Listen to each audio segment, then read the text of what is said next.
পরম পুরুষ শ্রী চৈতন্যদেব। তাকে ঘিরেই প্রথম জীবনী কাব্য রচিত হয়। তাকে ঘিরেই কমলকান্ত বৈষ্ণব গীতি কবিতার প্রকাশ ঘটে, যা পরবর্তীতে বাংলা সাহিত্যকে নবজীবনের পথে চালিত করে। নমস্কার বন্ধুরা, আমি তন্ময়। আমার চ্যানেল ভ্রম নিরসনের একটি নতুন ভিডিওতে আপনাকে স্বাগত। আজ আমরা চলেছি কল্যাণীর উপকণ্ঠে গয়েশপুরে অবস্থিত শ্রী চৈতন্য মহাপ্রভুর স্মৃতি বিজড়িত একটি স্থান, যার নাম কুলিয়াপাট। চলুন এই জায়গাটি ঘুরে নেওয়া যাক এবং এই জায়গাটি সম্বন্ধে জানা কিছু লোককথা শুনে নেওয়া যাক। দেবানন্দ গোস্বামী ছিলেন কুলিয়ার এক গ্রামবাসী। তিনি ছিলেন অত্যন্ত বিদ্বান ও শ্রীমৎ ভাগবতে তার ছিল অগাধ পাণ্ডিত্য। শ্রী চৈতন্যদেবের পার্শ্বচর শ্রীবাস পণ্ডিত একদিন তার বাড়িতে আসেন শ্রীমৎ ভগবতের ব্যাখ্যা শোনার জন্য। ভগবত পাঠ শুনে শ্রীবাস ভাবাবেগে উচ্চস্বরে কাঁদতে শুরু করেন। দেবানন্দ ও তার ছাত্রেরা এই অবস্থাকে শ্রীবাসের পাগলামি ও ভণ্ডামি মনে করে শ্রীবাসকে মেরে ধরে তাড়িয়ে দেন। এই অপরাধে দেবানন্দ কুষ্ঠ রোগাক্রান্ত হন। শ্রী চৈতন্যের কীর্তন সঙ্গী বক্রেশ্বর পণ্ডিতের কৃপায় তার ভক্তিতত্ত্বে বিশ্বাস জন্মায় এবং মহাপ্রভু যে স্বয়ং শ্রীকৃষ্ণ তা উপলব্ধি করতে সক্ষম হন। দেবানন্দ অনুতপ্ত হন শ্রীবাসের উপর দুর্ব্যবহারের জন্য।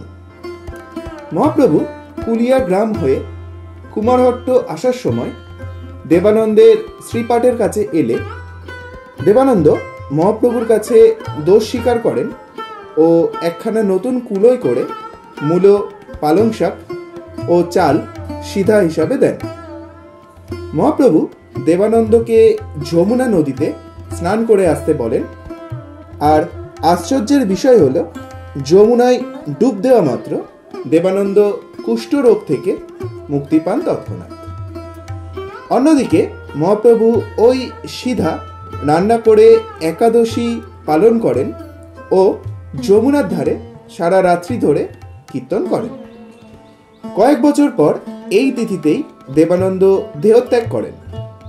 অগ্রহায়ণ মাসের কৃষ্ণ একাদশী তিথিতে দেবানন্দের অপরাধ ভঞ্জন হয়েছিল বলে সেই দিন থেকে ওই তিথিতে যমুনার ঘাটে দেবানন্দের সমাধির অপরাধ ভঞ্জনের মেলা হয়।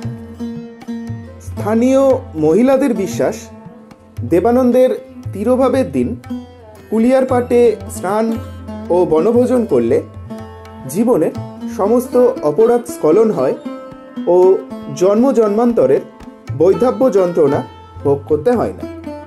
মন্দিরের ভিতরে গৌরনিতায়ের দণ্ডায়মান অপরূপ কাঠের মূর্তি আছে।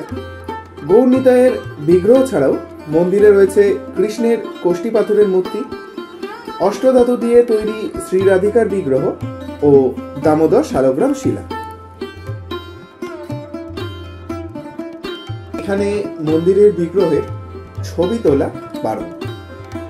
আমরা ছবি তুলছি দেখে আমাদের একজন সেবাই এসে ছবি তুলতে বারণ করেন এবং তিনি মন্দিরের দরজা বন্ধ করে দেন।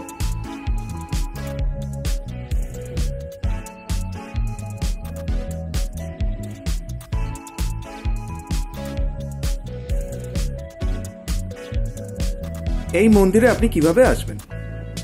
শিয়ালদহ রানাঘাটের অন্যতম স্টেশন কল্যাণীতে নেমে আপনি কল্যাণীর 3 নম্বর প্ল্যাটফর্ম দিয়ে বেরিয়ে যে কোনো অটো বা টোটোতে 15 মিনিটের মধ্যেই এই মন্দিরে আপনি পৌঁছে যেতে পারবেন।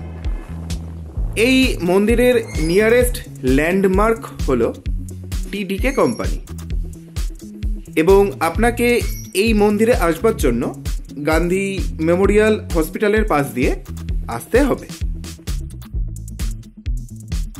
ভিডিওটি সম্পূর্ণ দেখবার জন্য আপনাকে অসংখ্য ধন্যবাদ।